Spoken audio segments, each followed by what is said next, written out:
اعوذ باللہ من الشیطان الرجیم بسم اللہ الرحمن الرحیم کل من علیہا فان ویبقى وجہ ربک ذو الجلال والاکرام۔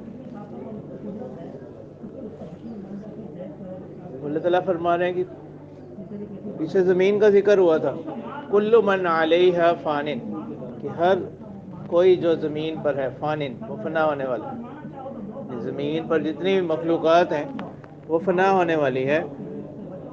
وَيَبْقَى وَجْهُ رَبِّكَ ذُو الْجَلَالِ وَالْإِكْرَامِ، اور باقی رہنے والی ذات وہ کیا ہے؟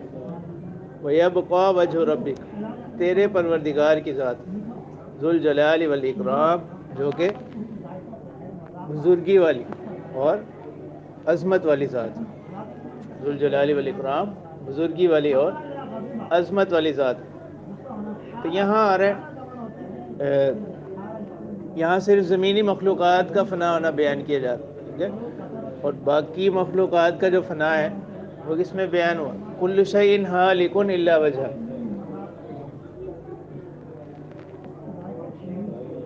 سورہ قصص کے اندر، ٹھیک ہے؟ یہاں صرف زمینی مخلوقات کے فنا کو بیان کیا جا رہا ہے، اور یہ بتایا جا رہا ہے کہ باقی رہنے والی جو ذات ہے وہ اللہ تعالیٰ ہی کی ذات ہے۔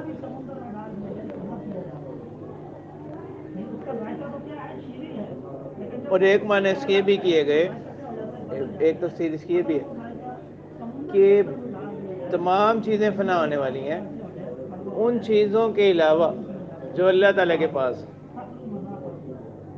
ٹھیک ہے؟ اس سے مراد انسانی اعمال، جیسے اس کی تائید یہاں سے آتی ہے، جیسے ما عندکم ینفد وما عند اللہ باق، جو کچھ تمہارے پاس ہے وہ ختم ہونے والا ہے، اور جو اللہ تعالیٰ کے پاس ہے وہ اس کو بقا ہے، باقی رہنے والا۔ فَبِأَيِّ آلَاءِ رَبِّكُمَا تُكَذِّبَانِ، سو اے پروردگار تم اپنے رب، سو اے جن و انس تم اپنے پروردگار کی کون کون سی نعمتوں کو جھٹلاؤ، ٹھیک ہے؟ اب یہاں پر بظاہر تو کس کو ذکر کیا جا رہا ہے؟ فنا کو، اور اس کے بعد کہا جا رہا ہے فَبِأَيِّ آلَاءِ رَبِّكُمَا تُكَذِّبَانِ، جیسے ہم نے کل پڑھا تھا نا کہ یہ فَبِأَيِّ آلَاءِ رَبِّكُمَا تُكَذِّبَانِ یہ تکرار محض نہیں ہے، بلکہ یہ کیا ہے؟ مقام نعمت میں ہے، مقام امتنان میں، مقام نعمت میں ہے۔ تو ہر نعمت، ہر مستقل نعمت کے ذکر کے بعد مستقل فَبِأَيِّ آلَاءِ رَبِّكُمَا تُكَذِّبَانِ وہ ذکر کیا، ہر نعمت کے بعد مستقل ایک نیا جملہ فَبِأَيِّ آلَاءِ رَبِّكُمَا تُكَذِّبَانِ ذکر کیا گیا۔ اس کو علامہ سیوطی رحمہ اللہ نے الاتقان میں اس کو تردید، بلاغت کی اصطلاح میں اس کو تردید قرار دیا، نہیں ہے تکرار محض نہیں ہے، بلکہ اس میں کیا ہے؟ تردید کے لیے۔ اور پھر یہ بھی بلاغت کا قاعدہ ہے کہ پھر یہاں اس میں کیا ہے؟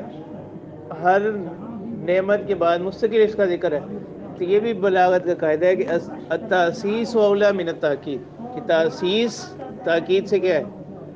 افضل ہے۔ ہر تکرار میں کیا آ رہا ہے؟ نیا معنی آ رہا ہے، نیا پن آ رہا ہے، تو یہ تاسیس۔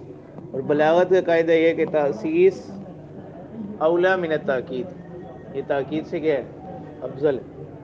تو اب علامہ سیوطی رحمہ اللہ سے سوال کیا گیا کہ کل من علیہا فان، اس میں کون سی ایسی نعمت کا ذکر ہے جس کے بعد فَبِأَيِّ آلَاءِ رَبِّكُمَا تُكَذِّبَانِ کو ذکر کیا گیا؟ تو انہوں نے فرمایا، اس کا جواب یہ دیا کہ دارالہموم سے دارالسکون کی طرف منتقل ہو جانا، یہ بھی اپنے آپ میں کیا ہے؟ ایک بڑی نعمت، ٹھیک ہے؟ دنیا سے انسان کا منتقل ہو جانا، یہ دنیا کے دارالہموم ہے، غموں کی جگہ ہے، تو یہ بھی ایک کیا ہے؟ تو گویا کہ یہ بھی ایک نعمت کا مقام ہوگا۔ یسألہ من فی السماوات والارض کل یوم هو فی شأن، تو اللہ تعالیٰ فرما رہے ہیں کہ اسی سے سوال کرتے ہیں، من فی السماوات والارض، جو بھی آسمانوں میں ہے اور زمین میں، نہیں وہ اپنی حاجات کے لیے، ضروریات کے لیے اسی سے کیا کرتے ہیں؟ سوال کرتے ہیں۔ اب یہاں سوال یہ آتا ہے کہ زمین والے جو لوگ ہیں ان کا مانگنا تو سمجھ آتا ہے، تو من فی السماوات اس سے کیا مراد؟ تو اس کا جواب یہ دیا کہ من فی السماوات سے مراد، ان کے مانگنے سے مراد اللہ تعالیٰ کی عنایات، اللہ تعالیٰ کی رحمت اور عنایات. کل یوم ہوا فی شأن، یعنی ہر روز اللہ تعالیٰ ایک نئی شان، کل یوم ہوا فی شأن یعنی ہر روز ان کی ایک نئی شان. وہ کیا ہے؟ فَبِأَيِّ آلَاءِ رَبِّكُمَا تُكَذِّبَانِ، سو اے جن و انس تم اپنے پروردگار کی کون کون سی نعمتوں کو جھٹلاؤ گے. سَنَفْرُغُ لَكُمْ أَيُّهَ الثَّقَلَانِ،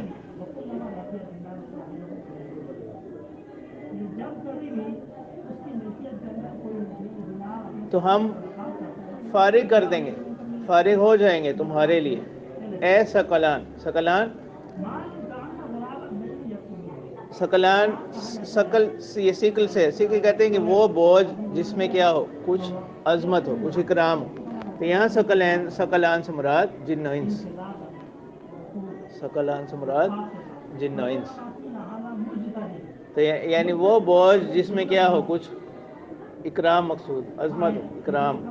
جیسے حدیث مبارکہ میں بھی آتا ہے نا کہ آپ صلی اللہ علیہ وسلم نے فرمایا کہ میں تمہارے اندر دو چیزیں چھوڑ کر جا رہا ہوں. تو وہاں بھی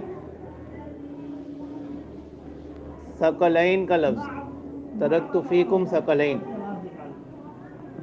ٹھیک ہے. ایک کتاب اللہ اور دوسری سنت رسول، اور بعض روایات میں کتاب اللہ اور میرے اصحاب.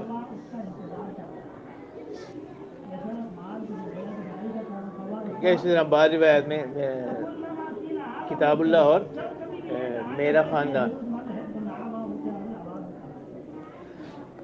تو یہ محاورہ یعنی اللہ تعالیٰ کی جو ذات ہے وہ ان چیزوں سے منزہ ہے کہ وہ افعال میں اس طرح سے مشغول ہوں، افعال میں مشغولی. یہ کنایہ ہے کس سے کہ پہلے کوئی ایک کام کر رہا تھا، فارغ ہونے کی کنایہ کس سے کہ پہلے کسی ایک کام میں لگا ہوا تھا، پھر کسی دوسرے کام میں مشغول، اس سے فارغ ہو گیا، پھر دوسرے کام میں مشغول ہو گیا. ٹھیک ہے. تو اللہ تعالیٰ کی ذات ان چیزوں سے کیا ہے، منزہ ہے. اور تو یہاں یہ جو کہا گیا سنفرغ لکم ایھا الثقلان، یہ انسانی محاورے کے مطابق، انسانی محاورے کے مطابق کلام کیا گیا. جس سے ہم کہتے ہیں نا کہ اب ہم اسی کام کے لیے فارغ ہو گئے، محاورہ میں ہم استعمال کرتے. تو یہ کنایہ کس سے کہ کسی کام کی طرف انتہائی توجہ سے. کہتے ہیں نا کہ گویا اب ہم اسی کام، یہی کام کریں گے بس. تو یہ کس سے کنایہ ہوتا ہے؟ توجہ سے اور دل جمعی. تو اسی معنی کہ اسی محاورے کے پیش نظر یہاں پر اس اسلوب میں کلام کیے گئے، اس کی اہمیت کو اور عظمت کو بتلانے کے، اس کام کی اہمیت کو بتلانے کے. فَبِأَيِّ آلَاءِ رَبِّكُمَا تُكَذِّبَانِ، سو اے جن و انس تم اپنے پروردگار کی کون کون سی نعمتوں کو جھٹلاؤ گے. یا معشر الجن والانس ان استطعتم ان تنفذوا من اقطار السماوات والارض فانفذوا. تو اللہ تعالیٰ فرمانے ہیں کہ اے گروہ جنات کے اور انسانوں کے، ان استطعتم ان تنفذوا من اقطار السماوات والارض فانفذوا. یہاں پر یعنی افعال کی قوت جنات میں بنسبت زیادہ ہے کس کے؟ انسانوں کے. اسی وجہ سے یہاں جنات کو کیا کیا گیا؟ قدم کیا گیا. اللہ تعالیٰ فرما رہے ہیں کہ اے گروہ جنات کے اور انسانوں کے، اگر تم قدرت رکھتے ہو اس بات کی کہ ان تنفذوا من اقطار السماوات والارض فانفذوا، کہ تم کیا کر لو؟ نکل بھاگو. ان تنفذوا، نکل دوڑو، من اقطار السماوات والارض، آسمانوں کے کناروں میں، زمین کے کناروں میں. فانفذوا، تو تم کیا کرو؟ نکل پڑو. لا تنفذون الا بسلطان، یعنی تم نہیں نکل سکتے مگر دلیل کے، مگر کسی بغیر الا بسلطان، مگر کسی قدرت کے ساتھ، قوت کے ساتھ. ٹھیک ہے، بغیر کسی قوت. مطلب یہ کنایہ ہے کس سے کہ آخرت کا جو عذاب ہے اس سے انسان آخرت میں کسی کو کیا حاصل نہیں ہے؟ فرار حاصل نہیں، فرار ممکن نہیں. یا موت سے فرار ممکن نہیں، دونوں اس میں تفصیلیں ہیں، آخرت سے فرار اور موت سے فرار. جیسے اس میں آتا ہے نا اینما تکونوا یدرککم الموت ولو کنتم فی بروج مشیدہ. اور اسی طرح آخرت سے متعلق کہ لا یغادر صغیرۃ ولا کبیرۃ الا احصاها، یہ جو نامہ اعمال ہوگا آخرت میں، ٹھیک ہے، ووجدوا ما عملوا حاضرا ولا یظلم ربک احدا. تو یہ دونوں تفسیریں ہیں اس کی. تو یہ کنایہ ہے کس سے کہ اگر کوئی کسی بھی طرح کی کوشش کر لے اس کو اس سے فرار نہیں، ٹھیک ہے، نہ تو دنیا میں اور نہ ہی آخرت میں. کہ باقی جو مختلف سیارات خلا میں چلے جاتے ہیں یا چاند پر پہنچنے کے جو دعوے ہیں، ان کا اس آیت سے کیا نہیں ہے، کوئی تعارض نہیں. ٹھیک ہے، اول تو یہ ہے اس میں بھی کہ جو ہمیں نیلی چھت نظر آتی ہے یہ آسمان نہیں ہے. ٹھیک ہے، پھر بظاہر اگر وہ ہو بھی، اول تو ایسا نہیں ہے. ٹھیک ہے، وہ یعنی آسمان سے تو بہت نیچے ہیں سیارات وغیرہ. ٹھیک ہے، تو وہاں تک اگر کوئی پہنچ بھی رہا ہے اور کوئی پھر اس بنیاد پر یہ دعویٰ کرنے لگے تو یہ دعویٰ باطل ہوگا. یرسل علیکما شواظ من فبیجی علی ربکما تکذبان. سو اے جن و انس تم اپنے پروردگار کی کون کون سی نعمتوں کو جھٹلاؤ گے. یرسل علیکما شواظ من نار ونحاس فلا تنتصران. یرسل علیکم، چھوڑے جائیں گے تم پر، شواظ من نار، شواظ کہتے ہیں شعلہ، آگ کا شعلہ، ونحاس اور دھواں. شواظ آگ کا شعلہ جس میں دھواں نہ ہو، ونحاس اور دھواں، فلا تنتصران، بس تم کیا نہیں کر سکو گے، بدلہ نہ لے سکو گے. فبیجی علی ربکما تکذبان. سو اے جن و انس تم اپنے پروردگار کی کون کون سی نعمتوں کو جھٹلاؤ گے. فَإِذَا انشَقَّتِ السَّمَاءُ، اور جب آسمان کیا ہو جائے گا،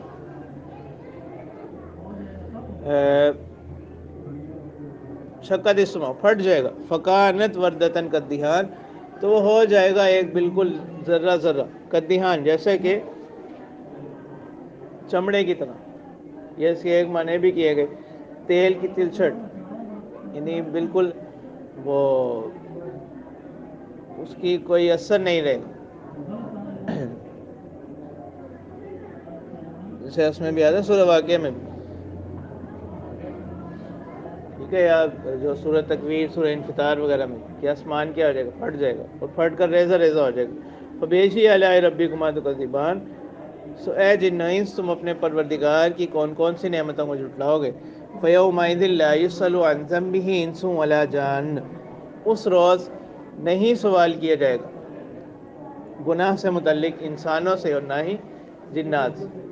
ٹھیک ہے، تو مطلب یہاں سوال کی جو نفی ہو رہی ہے، اور جو بعض روایات میں اور بعض دوسری آیات میں سوال مذکور ہیں اور یہاں سوال کی نفی ہو رہی ہے، تو یہ بظاہر کوئی تعارض نہیں ہے. نہیں، ایک جگہ سوال کی نفی ہو رہی ہے، دوسری جگہ سوال کا اس بات ہے. تو یہ جو سوال کی نفی ہو رہی ہے یہ ہے تحقیق، سوال تحقیقی، کہ بطور تحقیق کے ان سے پوچھا جائے کہ تم نے یہ کام کیا تھا یا نہیں کیا. اس سوال کی نفی، سوال بطور تحقیق نہیں ہوگا، بطور، بلکہ یہ سوال جو ہوگا وہ کیا ہوگا، بطور زجر توبیخ کے ہوگا، ڈرانے کے لیے، دھمکانے کے لیے، ڈانٹنے کے لیے، حجت قائم کرنے کے لیے سوال ہوگا. تحقیق کے لیے سوال نہیں ہوگا، وہ تو اللہ تعالیٰ کے علم میں پہلے سے ہی کیا ہے، موجود. ٹھیک ہے، پھر نامہ اعمال بھی ہوگا. تو ایک معنی اس کے کیے گئے کہ سوال زجر و توبیخ کے لیے، اور ایک معنی اس کی ہے کہ اسی انسان کے اعضاء خود کیا کریں گے، اس کے خلاف گواہی دیں گے. اس کے اعضاء خود اس کے خلاف کیا کریں گے، گواہی دیں گے، جیسے سورہ حامیم سجدہ میں. اور ایک معنی اس کے ہے جیسے آگے آ بھی رہا ہے کہ خاص علامات سے ہی کیا کر لیا جائے گا، مجرمین کو پہچان لیا جائے گا. فبیجی علی ربکما تکذبان. اے جن و انس تم اپنے پروردگار کی کون کون سی نعمتوں کو جھٹلاؤ گے. یعرف المجرمون بسیماہم فیؤخذ بالنواصی والاقدام.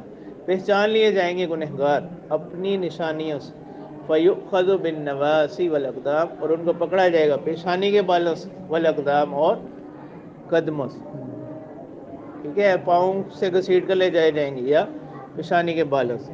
ٹھیک ہے، تو یا تو یہ ایک ہی شخص کے ساتھ دونوں معاملات ہوں گے، یا کسی کو پیشانی کے ساتھ اور کسی کو پاؤں کے ساتھ کھینچے گئے.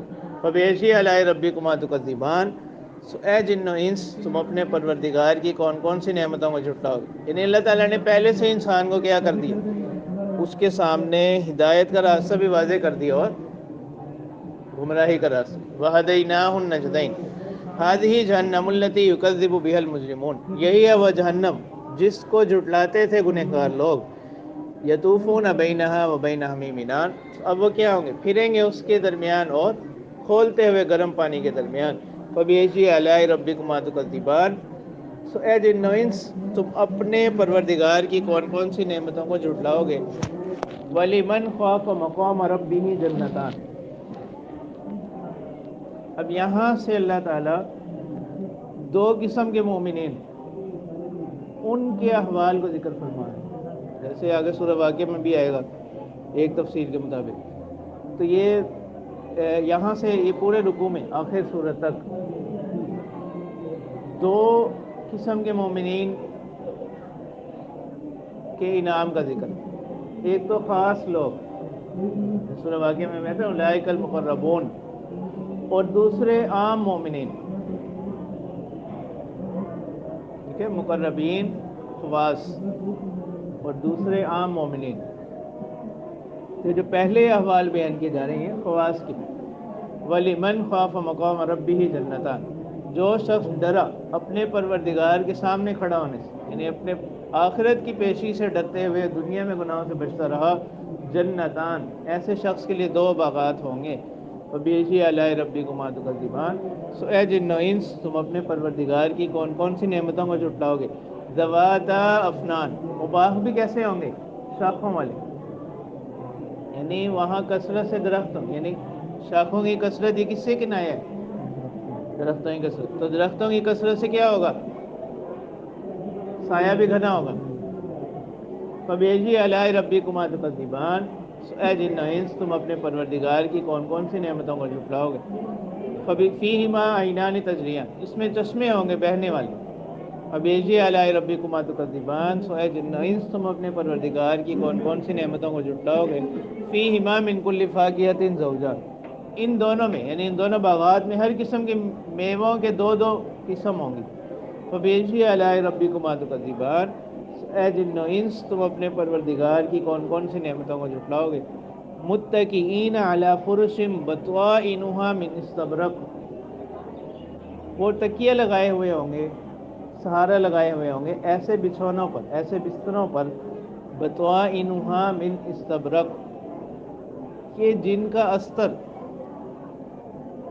اندر کا جو کپڑا ہوگا وہ موٹے ریشم کا ہوگا. ٹھیک ہے، جن کا اندر کا جو کپڑا ہے وہ کیا ہوگا، ریشم کا ہوگا. اور قاعدہ کیا ہے، عام جو یہ چیزیں ہیں، بستر ہو گئے، کپڑے ہو گئے، ان کے اندر ضابطہ کیا ہوتا ہے کہ اندر کا جو کپڑا ہوتا ہے، باہر والا کپڑا اس سے کیا ہوتا ہے، باہر والا اس کی بنسبت کیا ہوتا ہے، نفیس ہوتا ہے، اچھا ہوتا ہے. تو یہاں پر اس کیا ذکر کیا گیا، بطوائنها من استبرق، کہ ان کا جو اندر کا کپڑا ہوگا استر وہ ریشم کے ہوں گے، تو ان کا باہر والا کپڑا وہ کیا ہوگا، وہ بہت ہی عمدہ ہوگا. جیسے جنت عرضها السماوات والارض، تو وہاں کس کو ذکر کیا گیا، چوڑائی کو. تو چوڑائی کو بھی ذکر کرنے میں اشارہ کس طرف ہے، کسی بھی چیز کی جو لمبائی ہوتی ہے وہ بنسبت چوڑائی کی کیا ہوتی ہے، زیادہ. وَجَنَى الْجَنَّتَيْنِ دَانٍ، اور دونوں باغات کے جو پھل ہوں گے وہ کیا ہوں گے، دان، جھکے ہوئے ہوں. وَجَنَى الْجَنَّتَيْنِ دَانٍ، اور دونوں باغات کے جو پھل ہوں گے، میوے ہوں گے، وہ کیا ہوں گے، جھکے ہوئے ہوں گے. یعنی اس میں جنتی کو کسی قسم کی تکلیف نہیں ہوگی ان کو تعالیٰ. فَبِأَيِّ آلَاءِ رَبِّكُمَا تُكَذِّبَانِ، سو اے جن و انس تم اپنے پروردگار کی کون کون سی نعمتوں کو جھٹلاؤ گے. فِيهِنَّ قَاصِرَاتُ الطَّرْفِ،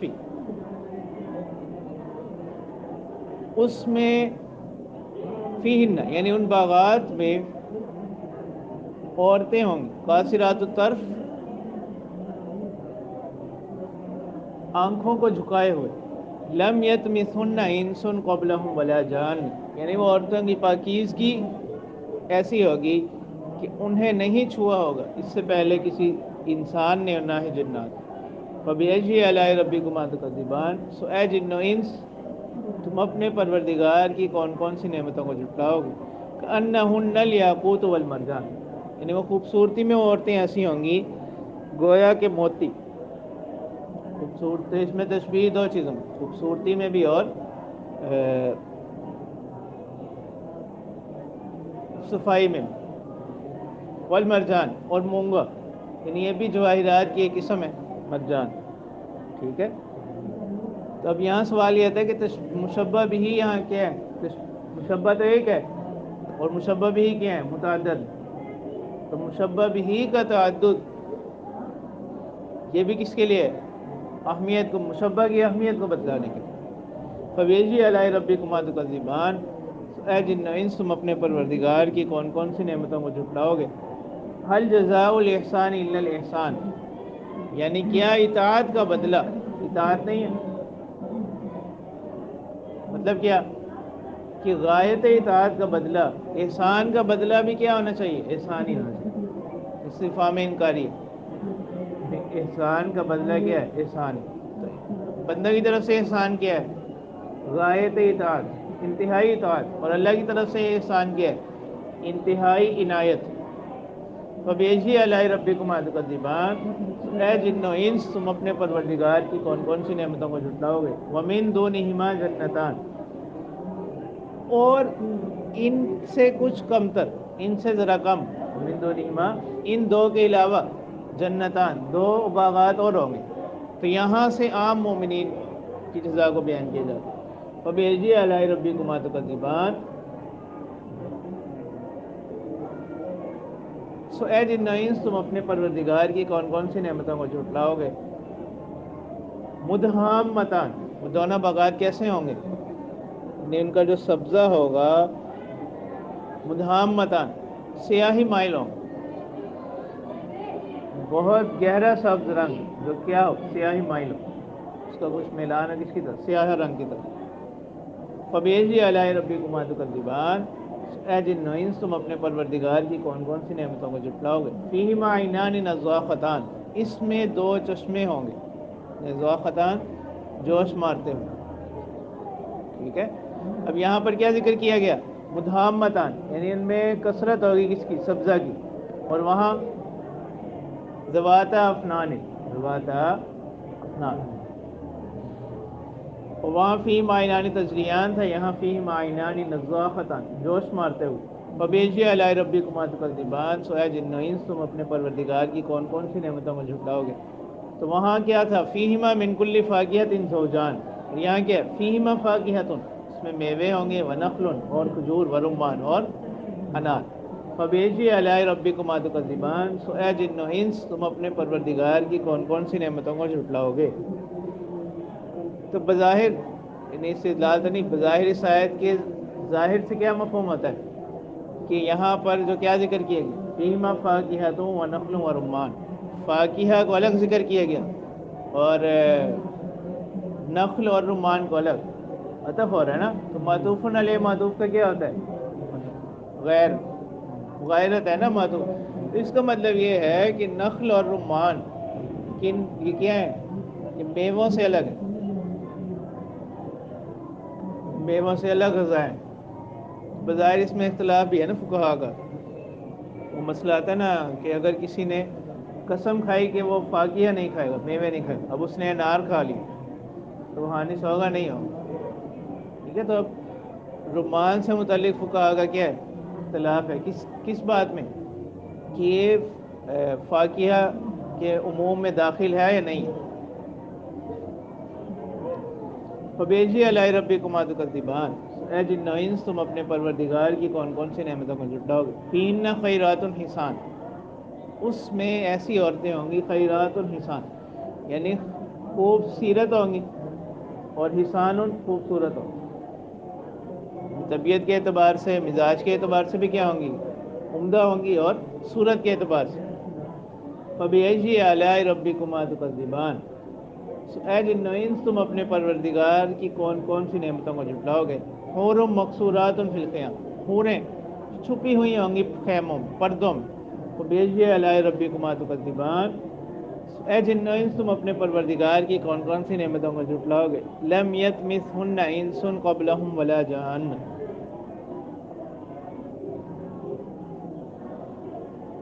نہیں چھوا ہوگا ان کو اس سے پہلے کسی انسان نے، اور نہ ہی جنات۔ اور وہاں کیا تھا؟ فی انکم قاصرات الطرف، یعنی اپنی نگاہوں کو پس رکھنے والے، مطلب ہے کہ وہ جن مردوں کے لیے ہوں گی ان کے علاوہ کسی اور کو نہ دیکھیں۔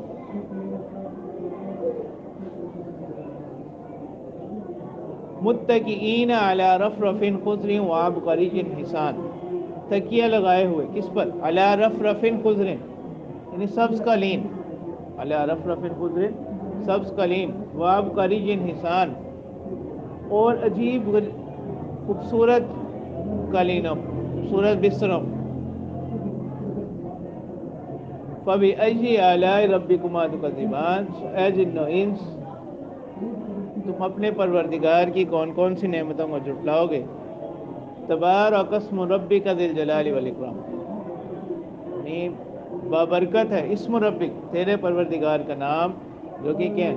ذی الجلال والاکرام، یعنی مطلب ہے کہ جب مسمى اتنی عظمت والی ذات ہے تو جو اسم ہوگا وہ بھی کیا ہوگا؟ عظمت والا ہوگا۔ تبارک اسم ربک، یعنی بابرکت ہے تیرے رب کا نام، ذی الجلال والاکرام، جو کہ کیا ہے؟ بزرگی والے اور عظمت والے، عظمت والی ذات ہے، بزرگی والی ذات۔ تو اس میں اشارے اسی طرح ہے کہ جب وہ ذات کیا ہے؟ انتہائی عظمت والی ہے، مسمى کا انتہائی عظمت مقام و مرتبہ ہے، تو اسم بھی کیا ہوگا؟ عظمت والا ہوگا۔